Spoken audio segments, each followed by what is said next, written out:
కస్టమర్లు order spoil అవుతుంది, food spoil అవుతుంది, లీకేజ్ అవుతుంది, ఇది మీరు కింద పడేశారు, అది పడేశారు అని అంటారు కదా.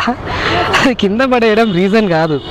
ఈ ఆర్డర్ చూడండి, ఈ బాక్స్ ఉంది కదా, మూడో నాలుగో బాక్సులు ఉన్నాయి. లోపల బాక్స్ పైన ప్లాస్టర్ లేదు, ఏమీ లేదు, జస్ట్ ఇట్లా పెట్టేసారు క్యాప్ అంతే.